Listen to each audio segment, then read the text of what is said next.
세존이시여, 마음속 깊은 곳에 쌓인 후회와 자책은 어떻게 풀어낼 수 있사옵니까? 한 제자가 부처님께 여쭈었습니다. 부처님께서 말씀하셨습니다. 마음의 짐은 한 번에 내려놓기 어렵다. 그러나 진심으로 몸을 낮추고 마음을 숙이는 그 순간 오래 묶였던 매듭이 풀리기 시작하느니라. 우리는 살아오면서 수많은 짐을 짊어집니다.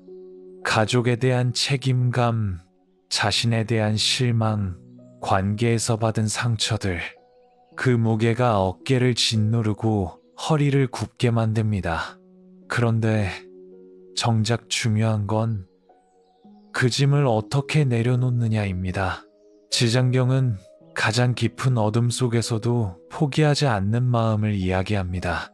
스스로를 벌주듯 살아온 사람도, 용서받을 수 없다고 생각하는 사람도 끝까지 외면하지 않는 자비의 길을 보여줍니다. 그 길의 시작은 단순합니다. 몸을 낮추고 마음을 숙이는 것, 바로 절입니다. 절은 종교 의식이 아니라 마음의 방향을 바꾸는 행위입니다. 3번의 절은 3번의 숨이고 3번의 다짐이며 3번의 새로운 시작입니다. 몸이 예전 같지 않아도 괜찮습니다. 무릎을 꿇기 어렵다면 고개를 숙여도 좋고 손을 모아 마음을 모아도 좋습니다. 중요한 건 형식이 아니라 진심입니다. 단 한 번이라도 진심으로 몸을 낮추면 그 순간 마음의 무게가 달라집니다. 오늘부터 함께 그 길을 걸어가 보겠습니다. 이 이야기가 도움이 되셨다면 구독과 좋아요로 응원해 주십시오. 어느 날 한 노인이 부처님을 찾아왔습니다. 그는 평생 장사를 하며 살았는데 말년에 사업이 기울어 가족들에게 짐이 되었다는 자책감에 시달리고 있었습니다. 세존이시여, 저는 평생 가족을 위해 일했으나 결국 빈손이 되었습니다. 이제 저는 무엇을 해야 합니까? 부처님께서 말씀하셨습니다. 그대가 진정 빈손인가? 그대의 마음 속에는 여전히 가족을 사랑하는 마음이 있고 더 나아지고자 하는 의지가 있지 않은가? 그것이야말로 가장 귀한 보물이니라. 노인은 고개를 들지 못했습니다. 하오나 세존이시여, 저는 이미 많은 잘못을 저질렀고 돌이킬 수 없습니다. 부처님께서 다시 말씀하셨습니다. 과거는 이미 흘러간 물과 같다. 그 물을 다시 움켜줄 수는 없으나 지금 이 순간부터 맑은 물을 길어 올릴 수는 있느니라. 마음을 낮추고 진심으로 다시 시작하라. 그것이 곧 구원의 길이다. 지장경의 핵심은 바로 여기에 있습니다. 끝까지 포기하지 않는 마음, 가장 어두운 자리에 있는 사람까지도 외면하지 않는 자비. 그 자비는 먼 곳에 있는 것이 아니라 바로 우리 안에서 시작됩니다. 절은 그 마음을 몸으로 배우는 방법입니다. 몸을 낮춘다는 것은 내가 작아진다는 뜻이 아닙니다. 고집이 낮아진다는 뜻입니다. 내가 옳다, 이래야만 한다, 이미 늦었다는 굳은 생각들이 부드러워지는 순간 마음에 여유가 생깁니다. 법구경에 이런 구절이 있습니다. 원한은 원한으로 풀리지 않고 오직 원한 아님으로 풀린다. 우리가 스스로를 대하는 태도도 마찬가지입니다. 자책은 자책으로 풀리지 않습니다. 스스로에게 부드러워질 때 비로소 마음의 매듭이 풀립니다. 절은 바로 그 부드러움을 연습하는 행위입니다.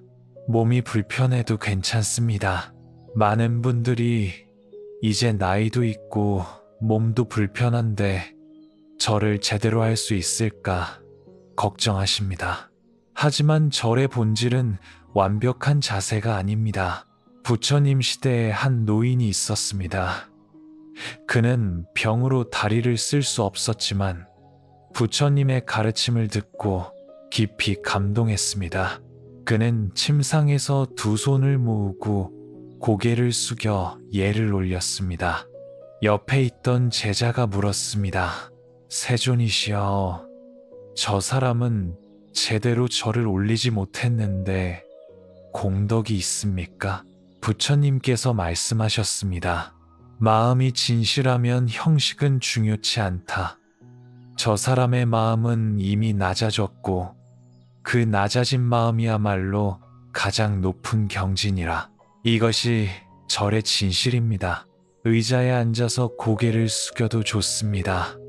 침대에 누워서 두 손을 모아도 좋습니다.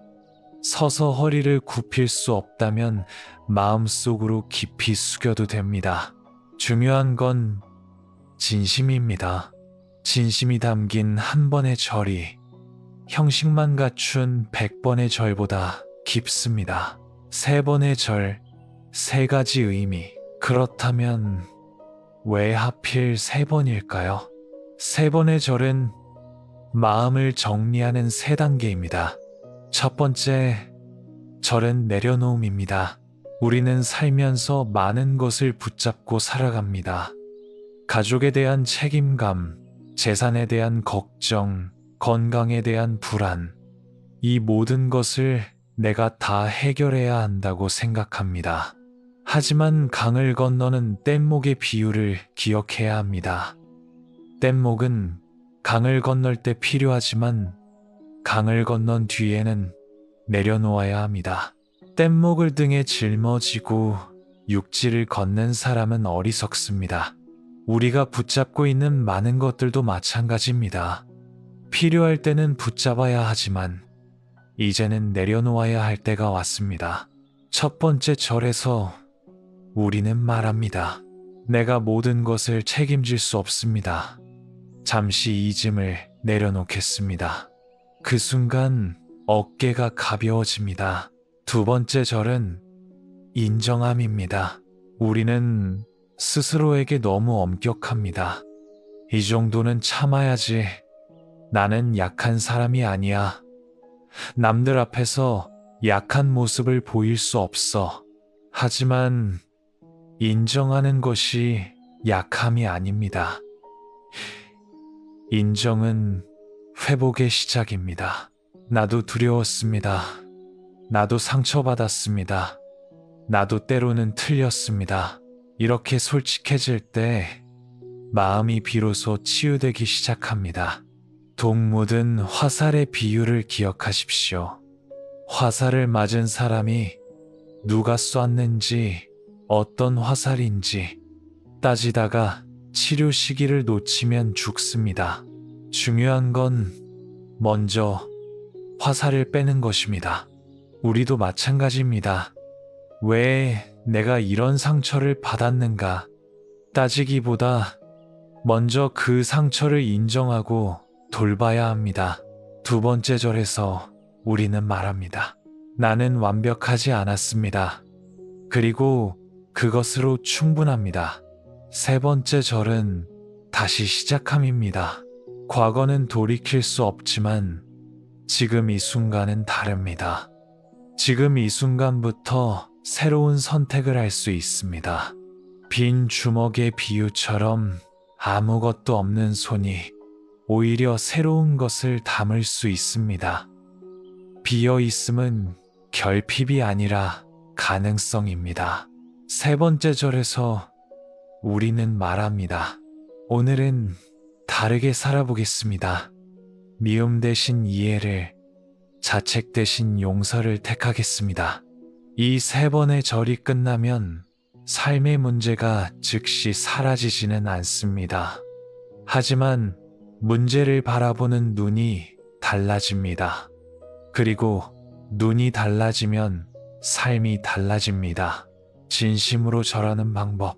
그렇다면 어떻게 절해야 할까요? 먼저 숨부터 고릅니다. 2번 천천히 들이마시고 길게 내쉽니다. 서두르지 않습니다. 마음이 현재로 돌아올 때까지 기다립니다. 그 다음 한 문장을 마음에 세웁니다. 오늘은 내 몸을 괴롭히지 않겠습니다. 오늘은 과거의 실수를 용서하겠습니다. 오늘은 가족에게 부드럽게 대하겠습니다. 어떤 문장이든 좋습니다. 지금 내게 가장 필요한 한 문장을 정합니다. 그리고 그 마음으로 절합니다. 몸을 낮추면서 마음도 함께 낮춥니다. 내가 다 안다. 내가 옳다는 생각을 잠시 내려놓습니다. 일어설 때는 새로운 마음으로 일어섭니다. 방금 전과는 다른 사람으로 일어섭니다. 비교하지 않는 것도 중요합니다. 젊을 때에 내 몸과 비교하지 않습니다. 남들의 수행과 비교하지 않습니다. 지금 이 순간 내가 할 수 있는 만큼이 가장 완벽한 절입니다. 마지막으로 이 편안해진 마음을 나누겠다고 다짐합니다. 내 마음이 조금 가벼워졌다면 그 가벼움이 가족에게도 전해지기를 바랍니다. 이웃에게도 흘러가기를 바랍니다. 이것이 회양의 마음입니다. 지장경이 강조하는 넓은 자비는 바로 여기서 시작됩니다. 하나의 마음은 나에게서 끝나지 않습니다. 물결처럼 퍼져나가 주변을 변화시킵니다. 부처님께서 제자들과 함께 걸어가시던 어느 날이었습니다. 한 여인이 길가에서 울고 있었습니다. 부처님께서 다가가 물으셨습니다. 여인이여, 무엇이 그대를 이토록 괴롭게 하는가? 여인이 눈물을 닦으며 대답했습니다. 세존이시여, 저는 젊었을 때 시어머니께 불효했습니다. 그분이 병드셨을 때도 제대로 간병하지 못했고 돌아가실 때도 곁에 없었습니다. 이제 세월이 흘러 저도 늙었지만 그때의 죄가 마음에서 떠나지 않습니다. 부처님께서 말씀하셨습니다. 그대는 그 잘못을 얼마나 오래 짊어질 생각인가? 평생 짊어져야 하지 않습니까? 이것이 제 업보입니다. 부처님께서 고개를 저으시며 말씀하셨습니다. 잘못을 반성하는 것과 스스로를 벌하는 것은 다르니라. 반성은 다시 일어서기 위함이지만 자책은 스스로를 묶어두는 것이다. 그대가 진정 그 어른을 위한다면 스스로를 괴롭히는 대신 지금부터 다른 이들에게 자비를 베풀라. 그것이야말로 진정한 참회니라. 이것이 지장경이 전하는 핵심입니다. 가장 깊은 어둠 속에서도 구원의 길은 있습니다. 하지만 그 길은 스스로를 벌하는 것이 아니라 스스로에게 자비로운 것에서 시작됩니다. 천겁의 죄라는 무게. 지장경에는 천겁의 죄라는 표현이 나옵니다. 천겁, 즉 헤아릴 수 없이 긴 시간 동안 쌓인 잘못이라는 뜻입니다. 하지만 이 표현을 문자 그대로 받아들일 필요는 없습니다. 천겁의 죄란 실제 시간의 길이가 아니라 마음속에서 끝없이 되풀이되는 자책의 무게를 가리킵니다. 그때 내가 그러지만 않았어도, 내가 조금만 더 잘했더라면, 나는 부모로서 실격이야, 나는 배우자로서 부족했어, 이런 생각들이 하루에도 수십 번 반복됩니다. 몇 년, 몇십 년을 반복하면 그것이 곧 천겁의 죄가 됩니다. 문제는 실제로 저지른 잘못보다 그 잘못을 끝없이 되새기며 스스로를 괴롭히는 마음입니다. 썩은 밧줄의 비유를 기억하십시오. 밧줄이 썩어 있는데도 그것을 뱀이라고 착각하면 두려움에 떨게 됩니다. 실제로 뱀이 없는데도 말입니다. 우리의 자책도 마찬가지입니다. 이미 지나간 일, 돌이킬 수 없는 일인데도 마음속에서는 계속 반복됩니다. 그리고 그 반복이 실제보다 훨씬 더 큰 고통을 만들어냅니다. 자책은 반성이 아닙니다. 많은 분들이 착각하는 것이 있습니다. 자책을 반성이라고 생각하는 것입니다. 내가 이렇게 괴로워하는 건 내가 반성하고 있다는 증거야. 하지만 진정한 반성과 자책은 다릅니다. 반성은 같은 잘못을 되풀이하지 않기 위해 배우는 것입니다. 반성 뒤에는 성장이 있습니다. 하지만 자책은 단지 스스로를 벌하는 것입니다. 자책 뒤에는 성장이 아니라 위축만 남습니다. 부처님 시대에 한 제자가 있었습니다. 그는 수행 중에 계율을 어겼고 그 뒤로 몇 년간 스스로를 용서하지 못했습니다. 다른 수행자들이 정진할 때도 그는 구석에서 고개를 숙이고 있었습니다. 부처님께서 그를 불러 물으셨습니다. 그대는 왜 수행하지 않는가? 세존이시여, 저는 계율을 어긴 몸이라 수행할 자격이 없습니다. 부처님께서 말씀하셨습니다. 그대가 계율을 어긴 것은 사실이다. 그러나 그 뒤로 그대가 한 일은 무엇인가? 그저 앉아서 자신을 책망한 것이 전부가 아닌가? 진정한 참회는 다시 일어서는 것이다. 과거의 잘못을 붙잡고 있는 것은 참회가 아니라 집착이니라. 이 말씀에 제자는 깨달았습니다.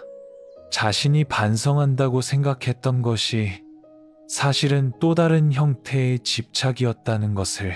독이 든 꿀의 비유. 자책은 때로 달콤합니다. 나는 이렇게 괴로워할 만큼 양심이 있어. 나는 이렇게 책임감이 강한 사람이야. 자책은 이런 식으로 자기 정체성이 되기도 합니다. 괴로워하는 것으로 자신의 도덕성을 증명하려 합니다.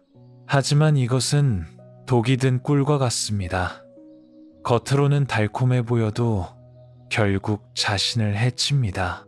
진정한 책임감은 괴로워하는 것이 아니라 바꾸는 것입니다. 진정한 양심은 자책하는 것이 아니라 회복하는 것입니다. 수타니파타에 이런 구절이 있습니다. 자기 자신을 사랑하는 사람은 다른 이를 해치지 않는다. 이 말은 거꾸로도 성립합니다. 자기 자신을 사랑하지 않는 사람은 결국 다른 이도 제대로 사랑할 수 없습니다. 스스로를 끝없이 책망하는 사람은 무의식 중에 주변 사람들에게도 그런 엄격함을 요구하게 됩니다. 자녀에게, 배우자에게, 친구에게 나는 이렇게 엄격한데 너는 왜 그 정도도 못하니? 이런 마음이 관계를 힘들게 만듭니다. 절은 처벌이 아니라 회복입니다. 그렇다면 자책에서 벗어나는 길은 무엇일까요? 바로 절입니다. 하지만 여기서 절은 스스로를 낮춰보라는 것이 아닙니다. 스스로에게 자비로워지는 연습입니다. 절할 때 이렇게 말해봅니다. 나는 완벽하지 않았습니다. 실수도 많이 했습니다. 하지만 그것으로 나를 영원히 벌할 수는 없습니다. 이제 나를 용서합니다. 처음에는 이 말이 입에서 나오지 않을 수도 있습니다. 내가 무슨 자격으로 나를 용서해? 라는 생각이 들 수도 있습니다. 하지만 용서는 자격의 문제가 아닙니다. 생존의 문제입니다. 용서하지 않으면 앞으로 나아갈 수 없습니다. 과거에 묶여 현재를 놓치고 미래도 잃게 됩니다. 물에 씻은 천의 비유를 기억하십시오. 더러운 천도 물로 씻으면 깨끗해집니다. 마찬가지로 더러워진 마음도 자비로 씻으면 맑아집니다. 절은 바로 그 자비의 물입니다. 한 번에 완벽하게 용서하지 않아도 됩니다. 그렇게 말은 하지만 저는 아직도 용서가 안 되는데요. 이런 생각이 드는 것이 당연합니다. 용서는 한 번에 이루어지는 것이 아닙니다. 절도 마찬가지입니다. 오늘 한 번 절한다고 40년간 쌓인 자책이 사라지지 않습니다. 하지만 오늘 한 번의 절이 시작입니다. 내일 또 절하고 모레 또 절합니다. 그러다 보면 어느 날 문득 마음이 가벼워진 것을 느낍니다. 오늘은 그 생각이 덜 괴롭네. 오늘은 그 기억이 덜 아프네. 이것이 회복의 신호입니다. 나무를 찍는 비유를 기억하십시오. 날마다 조금씩 찍으면 큰 나무도 쓰러집니다. 한 번에 베려고 하면 도끼만 상합니다. 자책이라는 큰 나무도 마찬가지입니다. 한 번에 베어낼 수 없습니다. 날마다 조금씩 절이라는 도끼로 깎아내야 합니다. 과거는 바꿀 수 없지만 과거를 보는 눈은 바꿀 수 있습니다. 하지만 제가 저지른 일은 사실이잖아요. 그걸 어떻게 없던 일로 할 수 있나요? 물론 과거는 바꿀 수 없습니다. 이미 일어난 일은 일어난 일입니다. 하지만 과거를 바라보는 눈은 바꿀 수 있습니다. 같은 사건을 내 인생을 망친 실수로 볼 수도 있고 나를 성장시킨 배움으로 볼 수도 있습니다. 어떤 눈으로 보느냐에 따라 현재의 삶이 달라집니다. 부처님 시대에 앙굴리말라라는 사람이 있었습니다. 그는 1000명을 죽인 살인자였습니다.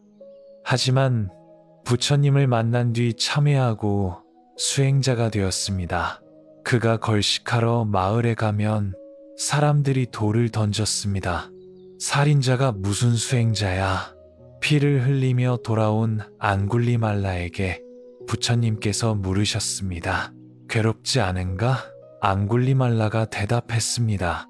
세존이시여, 돌을 맞는 것은 괴롭지만 제 마음은 괴롭지 않습니다.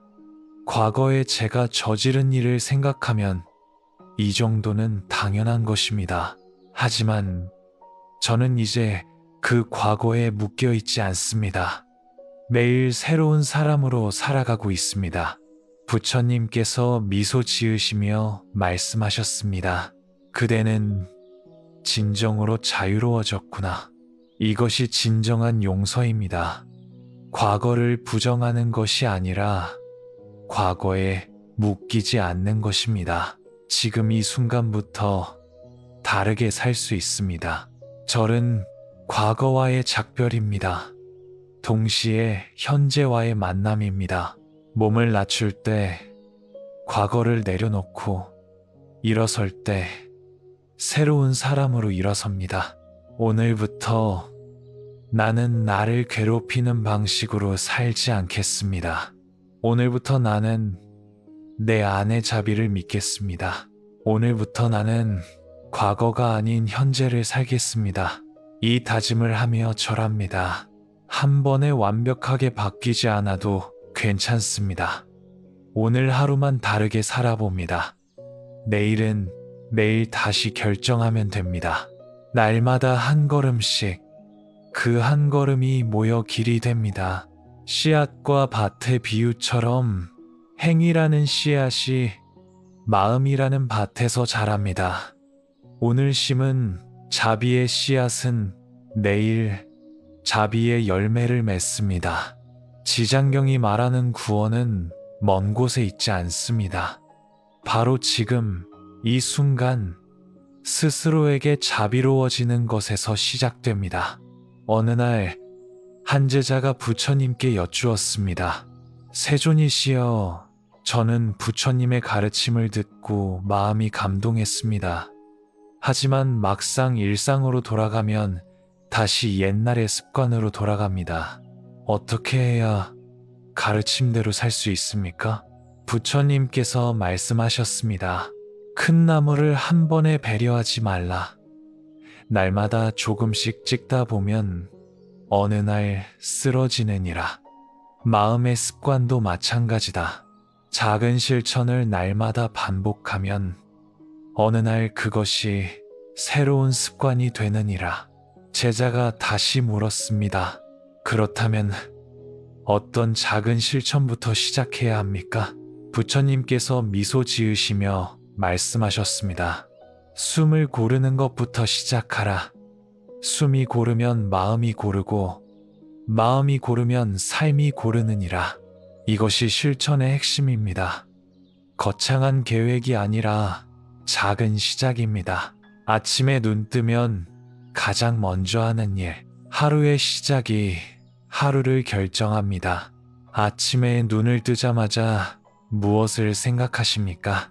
오늘도 피곤하네. 할 일이 태산 같아. 몸이 여기저기 아파. 이렇게 시작하면 하루 종일 그 무게에 눌려 살게 됩니다. 대신 이렇게 해보십시오. 눈을 뜨면 잠시 그대로 누워 있습니다. 서두르지 않습니다. 3번 깊게 숨을 쉽니다. 천천히 들이마시고 천천히 내쉽니다. 그리고 마음속으로 말합니다. 오늘 하루 나는 나에게 자비롭겠습니다. 이것이 첫 번째 절입니다. 몸을 일으키기 전 마음부터 일으키는 것입니다. 물 한 잔의 수행, 기상 후 물 한 잔을 마실 때도 수행이 될 수 있습니다. 물을 마시기 전 잠시 멈춥니다. 컵을 2손으로 감싸고 물을 바라봅니다. 이 물이 내 몸의 세포 하나하나에 전해져 나를 살립니다. 이렇게 생각하며 천천히 마십니다. 첫 모금이 목을 타고 내려가는 것을 느낍니다. 이것이 2번째 절입니다. 당연하게 여겼던 것에 감사하는 마음입니다. 등불의 비유를 기억하십시오. 자기 자신을 등불로 삼아 스스로 의지하라는 가르침입니다. 물 한 잔을 마시는 그 순간 나는 내 삶의 주인이라는 것을 확인합니다. 거울 앞에서의 절, 세수를 하고 거울을 볼 때입니다. 거울 속 얼굴을 바라봅니다. 주름이 늘었고 기미가 생겼고 머리카락이 휘어졌습니다. 늙었네 라고 한탄하는 대신 이렇게 말해봅니다. 이 얼굴로 여기까지 왔구나. 고생했어. 거울의 비유처럼 거울은 있는 그대로를 비춥니다. 우리도 우리 자신을 있는 그대로 받아들일 수 있어야 합니다. 거울 앞에서 고개를 한번 숙입니다. 나 자신에게 인사하는 것입니다. 오늘도 최선을 다해 살아온 나에게 감사합니다. 이것이 3번째 절입니다. 식사 전의 마음, 밥상 앞에 앉으면 바로 수저를 들지 않습니다. 잠시 음식을 바라봅니다. 이 밥 한 그릇이 오기까지 얼마나 많은 손길이 닿았는지 생각합니다. 씨를 뿌린 농부, 거둔 사람, 도정한 사람, 운반한 사람, 요리한 사람, 수없이 많은 인연이 이 밥 한 그릇에 담겨 있습니다. 마음속으로 말합니다. 이 음식을 통해 힘을 얻어 오늘 하루 의미 있게 살겠습니다. 그리고 천천히 먹습니다. 첫 숟가락을 입에 넣고 잘 씹습니다. 밥알의 단맛을 느낍니다. 이것이 4번째 절입니다. 먹는다는 것이 단순히 배를 채우는 것이 아니라 생명을 이어가는 거룩한 행위임을 깨닫는 것입니다. 걸을 때의 절, 화장실을 가든 방을 이동하든 걸을 때가 있습니다. 걸을 때 발바닥에 집중해 봅니다. 오른발이 땅에 닿는 감각, 왼발이 떨어지는 감각을 느낍니다. 지금 나는 걷고 있습니다. 이 단순한 사실을 알아차립니다. 과거 생각에 빠지지 않고 미래 걱정에 빠지지 않고 지금 이 순간 걷고 있는 나를 느낍니다. 이것이 5번째 절입니다. 현재에 머무는 연습입니다. 통증이 올 때의 대처. 나이가 들면 여기저기 아픈 곳이 생깁니다. 무릎, 허리, 어깨. 통증이 올 때 왜 하필 나한테? 라고 원망하는 대신 이렇게 해봅니다. 통증이 있는 곳에 손을 얹습니다. 그리고 마음속으로 말합니다. 오랜 시간 나를 지탱해준 무릎아, 고마워. 무거운 짐을 날라준 허리야, 미안해. 가시 밝힌 발의 비유처럼 아픈 곳을 먼저 돌봐야 합니다. 통증을 외면하거나 억지로 참는 것이 아니라 인정하고 돌보는 것입니다. 이것이 6번째 절입니다. 내 몸에 감사하고 내 몸을 존중하는 마음입니다. 화가 날 때의 호흡, 살다 보면 화가 날 때가 있습니다. 가족의 말 한마디에, TV 뉴스에, 혹은 내 자신에게 화가 치밀어 오르면 즉시 반응하지 않습니다. 잠시 멈춥니다. 그리고 숨을 셉니다. 하나, 둘, 셋, 넷, 다섯, 10까지 세는 동안 호흡에만 집중합니다. 불붙은 옷의 비유를 기억하십시오.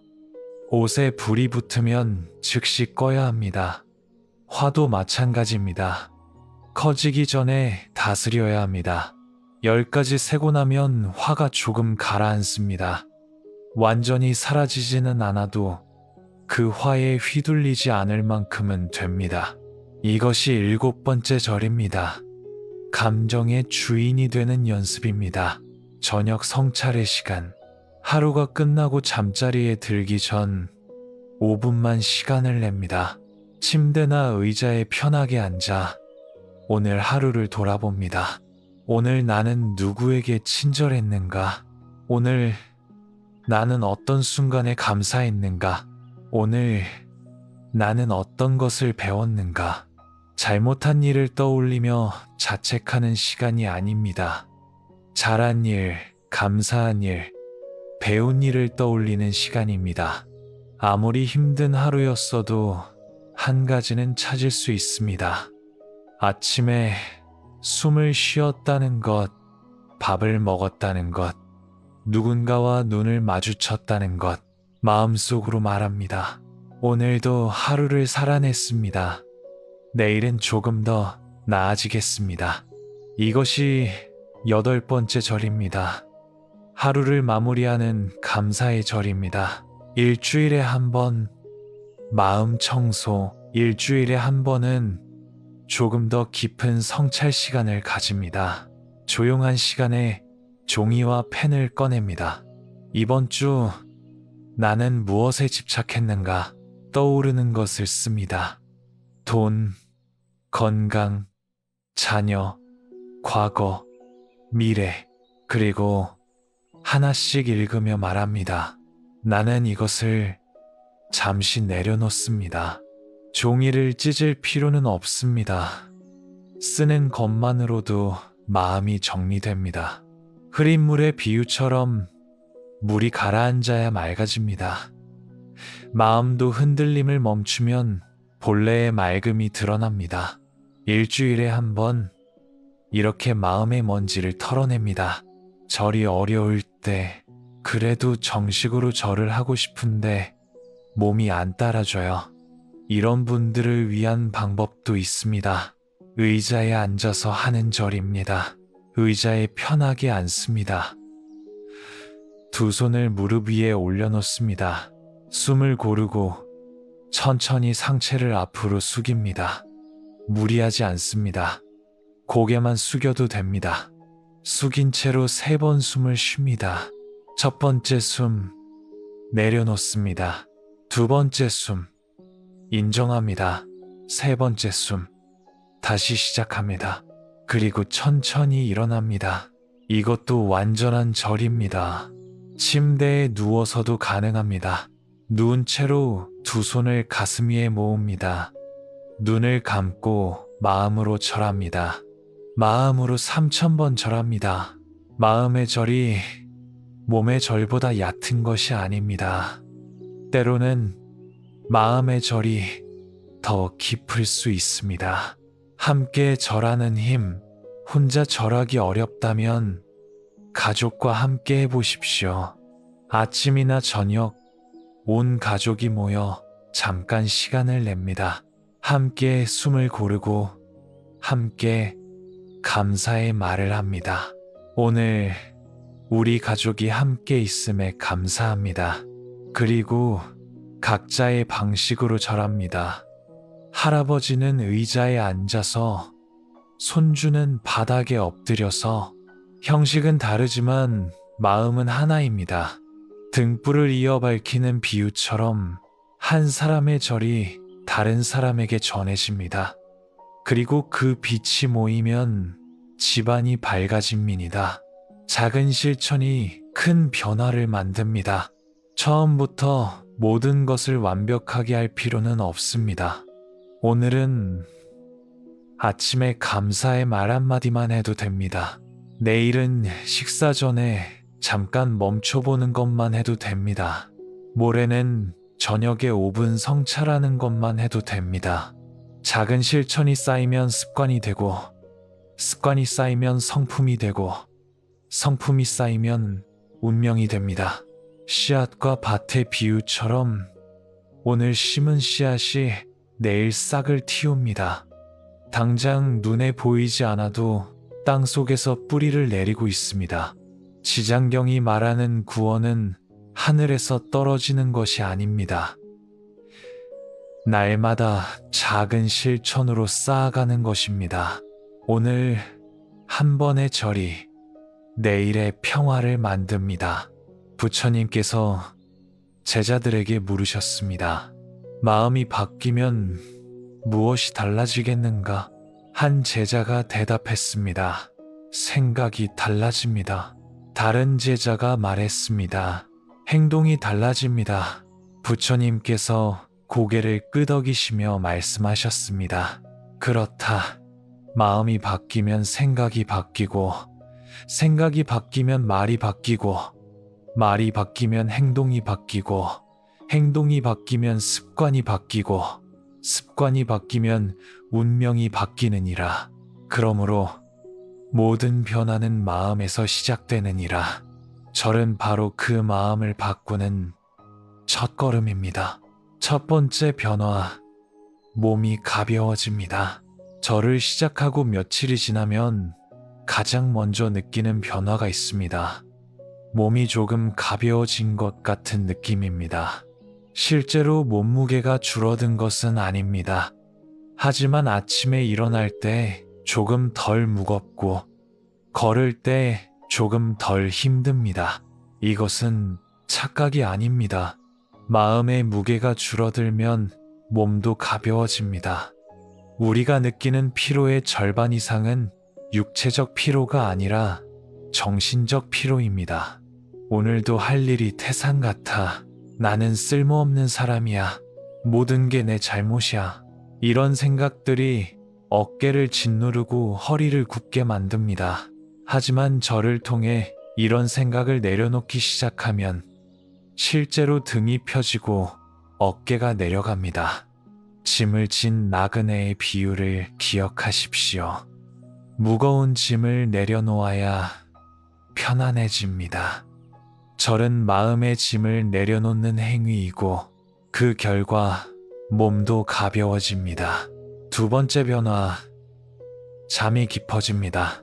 많은 분들이 밤에 잠을 설칩니다. 잠들기 어렵거나 자다가 깨거나 새벽에 일찍 눈이 떠집니다. 나이 탓이라고 생각하지만 사실은 마음이 쉬지 못하기 때문입니다. 낮 동안 해결하지 못한 걱정들이 밤에도 계속됩니다. 내일 할 일, 자녀 걱정, 건강 걱정, 돈 걱정. 절을 하면 이런 걱정들을 정리할 시간이 생깁니다. 특히 저녁 성찰의 시간에 하루를 돌아보고 감사한 일을 떠올리면 마음이 정돈됩니다. 정돈된 마음은 편안하게 잠듭니다. 부처님 시대에 한 여인이 있었습니다. 그녀는 아들을 잃은 슬픔으로 밤마다 울었습니다. 잠을 이룰 수 없었습니다. 부처님께서 말씀하셨습니다. 여인이여, 눈물로는 죽은 이를 되돌릴 수 없다. 그대가 진정 아들을 위한다면 그 슬픔을 붙들고 있지 말라. 아들이 편안히 쉬기를 바라듯 그대도 편안히 쉬어야 하느니라. 여인이 물었습니다. 어떻게 하면 쉴 수 있겠습니까? 슬픔을 부정하지 말고 슬픔에 잠기지도 말라. 슬픔을 인정하되 슬픔이 그대의 전부가 되지 않게 하라. 저녁마다 아들에게 감사의 마음을 전하고 그대 자신에게도 자비를 베풀라. 여인은 그날부터 매일 저녁 아들을 떠올리며 감사의 절을 올렸습니다. 그리고 자신에게도 말했습니다. 나도 쉴 자격이 있습니다. 며칠 뒤부터 여인은 밤에 잠들 수 있었습니다. 절은 이렇게 마음의 정리를 돕고 정리된 마음은 깊은 잠을 선물합니다. 세 번째 변화 관계가 부드러워집니다. 절을 하면 내가 먼저 부드러워집니다. 그리고 내가 부드러워지면 주변 사람들도 부드러워집니다. 아침에 감사의 마음으로 시작한 날은 가족을 대하는 태도가 다릅니다. 전에는 또 그 소리야 라고 짜증냈던 말에도 그렇구나 라고 들어줄 여유가 생깁니다. 전에는 내가 이렇게 해줬는데 라고 서운해했던 일도 그럴 수도 있지라고 넘어갈 수 있습니다. 향 묻은 옷의 비유처럼 향 가까이 가면 옷에 향이 배듯 자비로운 마음 가까이 가면 행동에 자비가 배어납니다. 부처님 시대에 한 부부가 있었습니다. 40년을 함께 살았지만 날마다 다투었습니다. 남편은 아내가 잔소리한다고 불평했고 아내는 남편이 무심하다고 원망했습니다. 그들이 부처님을 찾아와 물었습니다. 세존이시여, 우리는 왜 이토록 맞지 않습니까? 부처님께서 물으셨습니다. 그대들은 서로에게 무엇을 바라는가? 남편이 대답했습니다. 저는 아내가 좀 더 부드러웠으면 합니다. 아내가 말했습니다. 저는 남편이 좀 더 다정했으면 합니다. 부처님께서 말씀하셨습니다. 그렇다면 그대들이 먼저 그렇게 하라. 상대가 바뀌기를 기다리지 말고 그대가 먼저 부드러워지고 다정해지라. 그러면 상대도 따라오느니라. 남편이 의아해하며 물었습니다. 제가 먼저 부드러워지면 아내가 더 기고만장해지지 않겠습니까? 부처님께서 미소 지으시며 말씀하셨습니다. 거울의 비유를 생각해보라.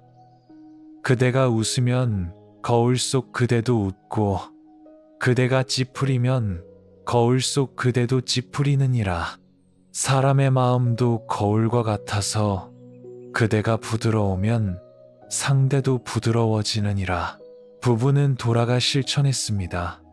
남편은 매일 아침 아내에게 감사의 절을 올렸고 아내도 남편에게 마음으로 절했습니다. 한 달쯤 지나자 놀라운 일이 일어났습니다. 40년간 다투던 부부가 서로를 이해하기 시작한 것입니다.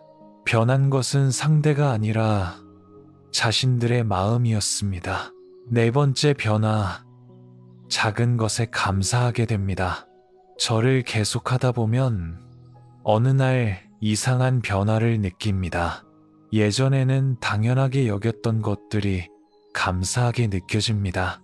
아침에 눈을 떴다는 것, 밥을 먹을 수 있다는 것, 걸을 수 있다는 것, 이게 뭐 대단한 일이야 라고 생각했던 것들이 이것도 얼마나 큰 축복인가로 바뀝니다. 이것은 삶이 더 좋아져서가 아닙니다. 삶을 보는 눈이 바뀐 것입니다. 바닷물의 한 맛 비유를 기억하십시오. 바닷물이 어디서나 짠맛이듯 삶 속에는 어디에나 감사할 일이 있습니다. 다만 우리가 보지 못했을 뿐입니다. 부처님께서 제자들과 걸어가시다 길가의 들꽃을 가리키셨습니다. 이 꽃을 보라. 아무도 돌보지 않았지만 이토록 아름답게 피어났느니라. 한 제자가 말했습니다. 세존이시여, 그저 흔한 들꽃일 뿐인데 무엇이 특별합니까? 부처님께서 말씀하셨습니다. 그대는 특별한 것만 찾기에 평범한 것의 가치를 모르는구나. 진정한 지혜는 평범한 것 속에서 기적을 보는 것이니라. 절은 바로 그 지혜를 길러줍니다. 날마다 감사를 표현하다 보면 감사할 일이 더 많이 보입니다. 그리고 감사가 많아지면 불평이 줄어듭니다. 5번째 변화, 후회가 줄어듭니다. 절을 하기 전에는 하루가 끝날 때마다 후회가 많았습니다. 오늘도 또 화를 냈어. 오늘도 아무것도 못했어. 오늘도 시간만 낭비했어. 하지만 절을 하기 시작하면 후회보다 수용이 먼저 옵니다. 오늘은 화를 냈지만 내일은 더 잘할 거야. 오늘은 조금밖에 못했지만 그것만으로도 충분해. 오늘은 쉬었으니 내일은 다시 시작하면 돼. 과거를 붙들고 괴로워하는 대신 현재를 받아들이고 미래를 준비합니다. 강을 건너는 뗏목의 비유처럼 과거는 이미 건넌 강입니다. 그 강을 다시 건널 수는 없습니다.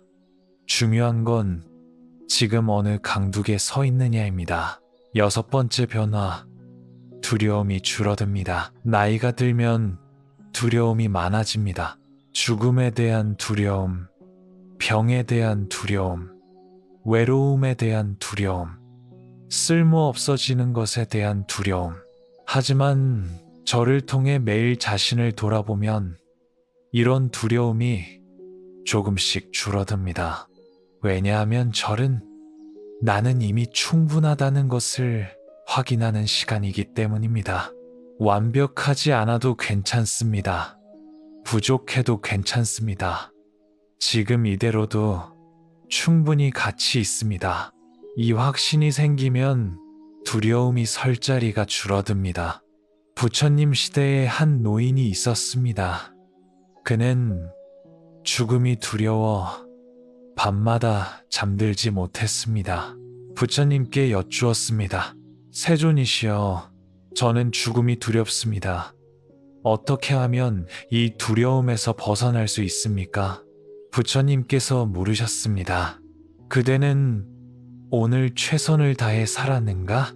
그저 두려움 속에서 지냈을 뿐입니다. 그렇다면 내일부터 이렇게 해보라. 아침에 눈 뜨면 오늘 하루만은 최선을 다해 살겠다고 다짐하라. 그리고 저녁에 오늘 나는 최선을 다했다고 인정하라. 이것을 매일 반복하라. 노인이 물었습니다. 그러면 죽음의 두려움이 사라집니까? 부처님께서 말씀하셨습니다. 두려움은 미래에 대한 집착에서 온다. 하지만 그대가 매일 최선을 다한다면 언제 죽음이 와도 후회가 없을 것이다. 후회가 없으면 두려움도 없느니라. 노인은 그날부터 매일 아침 저녁으로 절을 올리며 다짐했습니다. 오늘 하루 최선을 다하겠습니다. 오늘 하루 최선을 다했습니다. 3달쯤 지나자 노인의 얼굴에서 두려움이 사라졌습니다. 죽음을 극복한 것이 아니라 죽음을 받아들인 것입니다. 7번째 변화, 현재를 살게 됩니다. 절의 가장 큰 변화는 바로 이것입니다. 과거와 미래가 아닌 현재를 살게 되는 것입니다. 우리는 대부분의 시간을 과거의 후회나 미래의 걱정 속에서 보냅니다. 정작 지금 이 순간은 놓치고 있습니다. 하지만 절은 지금 이 순간으로 우리를 데려옵니다. 숨을 고를 때, 몸을 낮출 때, 마음을 모을 때, 우리는 완전히 현재에 있습니다. 그리고 그 현재의 순간이 쌓여서 삶이 됩니다. 등불의 비유를 다시 떠올립니다. 자기 자신을 등불로 삼으라는 가르침입니다. 과거라는 등불은 이미 꺼졌고 미래라는 등불은 아직 켜지지 않았습니다.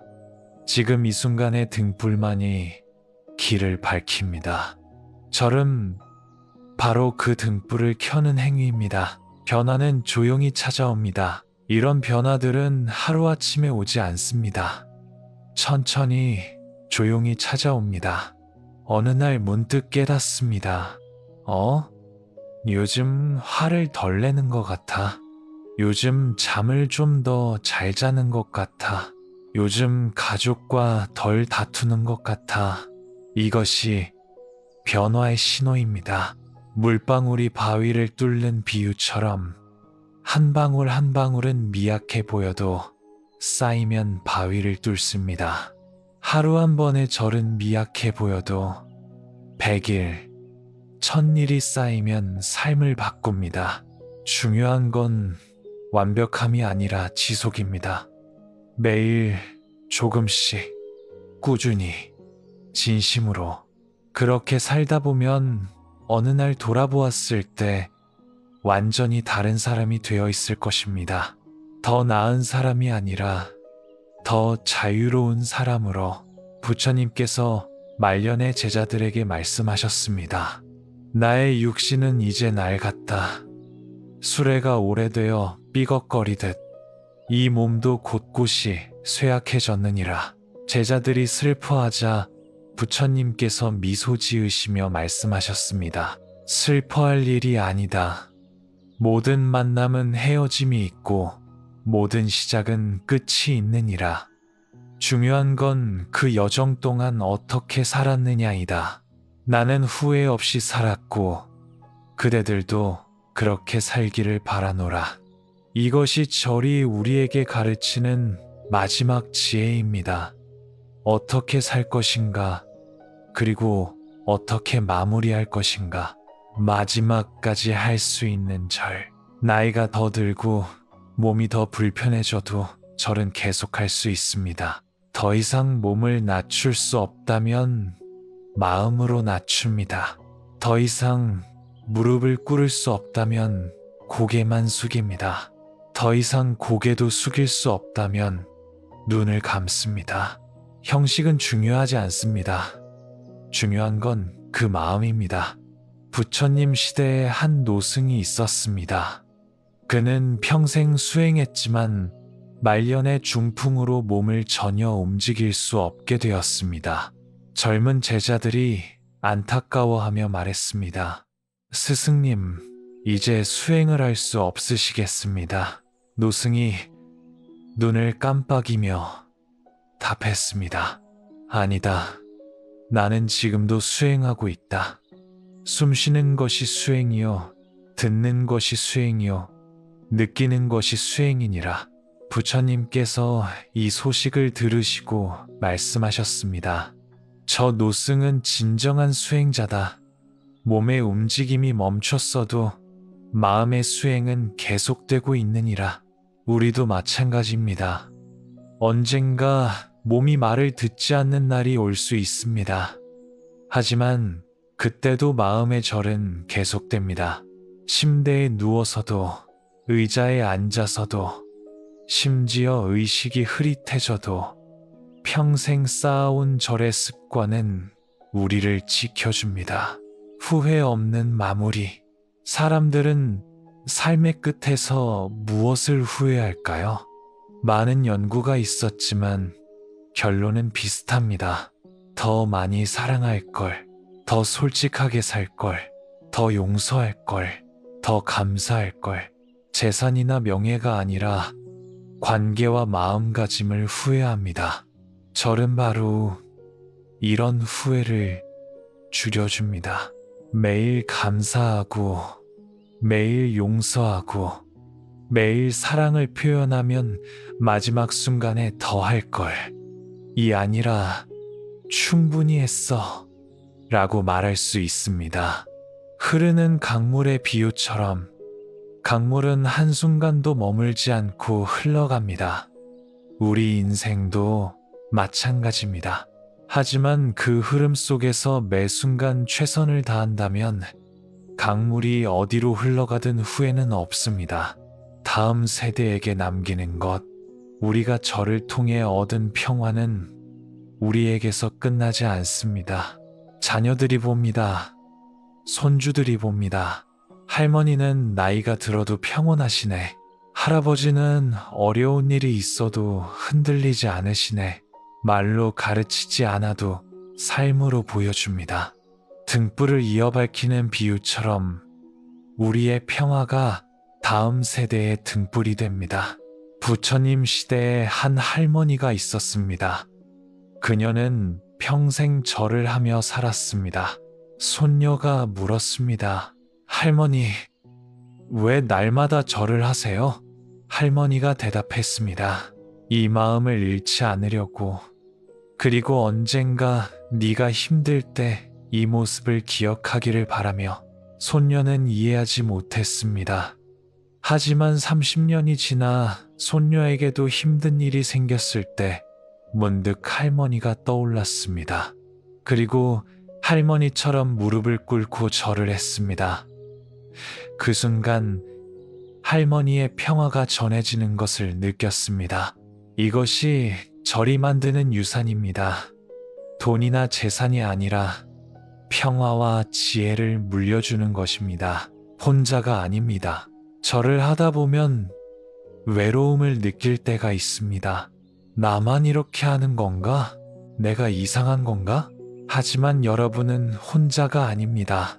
2500년 전 부처님 시대부터 지금까지 수많은 사람들이 이 길을 걸어왔습니다. 나라도 다르고 시대도 다르고 언어도 다르지만 마음은 같습니다. 괴로움에서 벗어나고 싶은 마음, 평화를 찾고 싶은 마음, 지금 이 순간에도 어딘가에서 누군가 절을 하고 있습니다. 같은 마음으로, 같은 희망으로 우리는 보이지 않는 끈으로 연결되어 있습니다. 바다로 흐르는 강이 비유처럼 모든 강은 제각각 다른 길을 가지만 결국 같은 바다에 이릅니다. 우리도 제각각 다른 삶을 살지만 평화라는 같은 곳을 향해 갑니다. 완벽하지 않아도 괜찮습니다. 절을 하다 보면 자꾸 흔들립니다. 어제는 했는데 오늘은 깜빡했습니다. 한 주는 잘했는데 다음 주는 게을러집니다. 마음 먹은 대로 되지 않습니다. 그래도 괜찮습니다. 완벽한 사람은 없습니다. 중요한 건 다시 시작하는 것입니다. 흔들렸다면 다시 중심을 잡으면 됩니다. 넘어졌다면 다시 일어서면 됩니다. 잊었다면 다시 기억하면 됩니다. 나무를 찍는 비유를 기억하십시오. 한 번에 베려고 하지 않습니다. 날마다 조금씩 찍습니다. 하루 쉬었다고 포기할 필요 없습니다. 일주일 쉬었어도 괜찮습니다. 다시 시작하면 됩니다. 시작점으로 돌아가는 것이 아닙니다. 쉬는 동안에도 마음은 조금씩 자라고 있었습니다. 절은 목적지가 아니라 여정입니다. 많은 분들이 묻습니다. 언제쯤 되면 완전히 평화로워질까요? 언제쯤 되면 더 이상 괴롭지 않을까요? 하지만 절은 목적지에 도달하기 위한 수단이 아닙니다. 절 그 자체가 평화입니다. 절하는 그 순간 우리는 이미 평화 속에 있습니다. 목적지를 찾아 헤매는 것이 아니라 매 순간 목적지에 도달하는 것입니다. 길가의 보석 비유처럼 우리는 이미 보석을 가지고 있습니다. 다만 그것을 알아보지 못했을 뿐입니다. 절은 그 보석을 닦는 행위입니다. 닦으면 닦을수록 빛이 납니다. 하지만 보석은 처음부터 거기 있었습니다. 우리 안의 평화도 마찬가지입니다. 어디선가 찾아올 것이 아니라 이미 우리 안에 있습니다. 절은 그것을 드러내는 과정입니다. 오늘이 첫날입니다. 어제 얼마나 했든 내일 무엇을 할 것인지는 중요하지 않습니다. 중요한 건 오늘입니다. 오늘 단 한 번이라도 진심으로 절했다면 오늘은 성공한 날입니다. 오늘 단 한 번이라도 감사했다면 오늘은 축복받은 날입니다. 오늘 단 한 번이라도 용서했다면 오늘은 자유로운 날입니다. 새벽별의 비유처럼 어둠 끝에 떠오르는 별이 희망을 줍니다. 오늘이 바로 그 새벽입니다. 어제의 실수는 어둠 속으로 사라지고 오늘의 실천이 새로운 빛을 엽니다. 마지막 당부, 3번의 절은 3번의 약속입니다. 나 자신에게 하는 약속, 내 주변 사람들에게 하는 약속, 삶에 하는 약속. 나는 나를 괴롭히지 않겠습니다. 나는 주변을 따뜻하게 대하겠습니다. 나는 매 순간 최선을 다하겠습니다. 이 약속을 지키기 위해 완벽할 필요는 없습니다. 흔들려도 괜찮습니다. 넘어져도 괜찮습니다. 중요한 건 다시 일어서서 약속을 기억하는 것입니다. 해돋이 전 능선의 어둠 비유처럼 해가 뜨기 직전이 가장 어둡습니다. 가장 힘든 순간이 바로 변화의 순간입니다. 그 어둠을 견디면 새로운 날이 밝습니다. 당신은 이미 충분합니다. 마지막으로 이것만은 기억하십시오. 지금 이 순간 당신은 이미 충분합니다. 더 나아져야 할 필요도, 더 완벽해져야 할 필요도 없습니다. 지금 이대로도 충분히 가치 있고, 충분히 아름답고, 충분히 사랑받을 자격이 있습니다. 절은 부족함을 채우기 위함이 아니라 이미 충분함을 확인하는 것입니다. 3번의 절이 끝나면 당신은 조금 더 자유롭고, 조금 더 평화롭고, 조금 더 사랑으로 가득한 사람이 될 것입니다. 그리고 그 평화가 주변으로 퍼져나가 세상을 조금 더 따뜻하게 만들 것입니다. 단 한 번의 절이라도 진심이 담긴다면 그것으로 충분합니다.